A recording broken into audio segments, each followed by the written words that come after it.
ഇതാണ്. ഇത് നല്ലൊരു പ്ലോട്ടാണ്. ഏകദേശം നമുക്ക് മൈലമ്പുള്ളിക്ക് അടുത്താണിത് വരിക.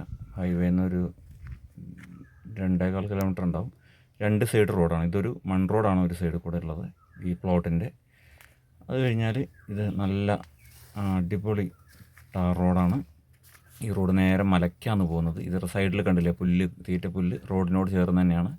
ആ റോഡിനോട് ചേർന്ന് ആ ഭാഗം കുറച്ച് കഴിയുന്ന സമയത്ത് അവിടെ നിന്ന് കല്ല് കെട്ടിയിട്ടുള്ള അവിടെ ചെറിയൊരു താഴ്ച ഉണ്ട് ആ ഭാഗത്ത്. ഇത് പുല്ല് ഉണ്ട്, പുല്ല് നിൽക്കുന്ന സ്ഥലം. അത് റോഡിനോട് ചേർന്ന് തന്നെ നിൽക്കുന്ന സ്ഥലമാണ് ഈ പുല്ലൊക്കെ. ഓക്കെ, ഇപ്പോൾ ഇത് കാണുന്നത് സൈഡിൽ വന്നിട്ട് കാണുന്നത് കുറച്ച് കവുങ്ങുണ്ട്, പിന്നെയൊക്കെ റബ്ബറാണ്. ഈ റബ്ബർ ഏകദേശം 10-80ഓളം റബ്ബറാണ് അതിലുള്ളത്. ഇത് നമുക്ക് ഇത് പുരയിടാണത്, കരഭൂമി പുരയിടാണ്. ഇത് കഴിഞ്ഞ റോഡ് നല്ലൊരു ഫ്രണ്ടേജ് തന്നെയാണ് ഇതിലുള്ളത്. വളരെ നീളത്തിലുള്ള ഫ്രണ്ടേജ് ഉണ്ട്.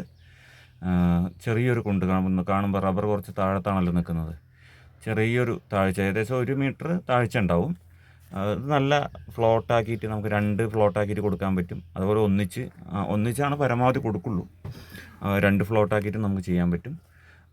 അതിൽ കുറഞ്ഞ് കൊടുക്കില്ല. പക്ഷേ വാങ്ങിക്കുന്നവർക്ക് ആവശ്യാനുസരണം ഹൗസ് പ്ലോട്ടായിട്ട് ചെയ്യാൻ പറ്റുന്ന നല്ലൊരു ലാൻഡാണ്. കുറച്ച് ചെറുതായിട്ടൊന്ന് ഫില്ല് ചെയ്യാനൊക്കെ കഴിഞ്ഞ് കഴിഞ്ഞാൽ അത് വളരെ നല്ല പ്ലോട്ടായി മാറും. ഓക്കെ, അപ്പോൾ പിന്നെ ഇവിടെ എന്താണെന്ന് വെച്ചാൽ ഈ ഇതിൻ്റെ അടുത്തൊക്കെ തന്നെ നിറയെ വീടിൻ്റെ അടുത്ത് ഇപ്പോൾ തന്നെ അതിൽ ഫ്രണ്ടിൽ നമുക്കൊരു വീട് നമ്മൾ ഇതിൽ സൂം ചെയ്തിരുന്നു, നോക്കിയാൽ അറിയാം. അതിൻ്റെ അപ്പുറത്ത് കവുങ്ങൊക്കെയാണ്. അടുത്ത് വീടുണ്ട്. പിന്നെ അത് എത്തുന്നതിൻ്റെ കുറച്ച് അപ്പുറത്ത് നിറയെ വീടുകളുണ്ട്. വളരെ നല്ല പ്രകൃതി രമണീയമായിട്ടുള്ള നല്ലൊരു ലാൻഡാണ്. ഓക്കെ, അത് ഈ ലാൻഡ്. അപ്പോൾ താല്പര്യമുള്ളവർ ഡയറക്റ്റ് കോൺടാക്റ്റ് ചെയ്യുക കൂടുതൽ വിവരങ്ങൾക്ക്. Okay, thank you.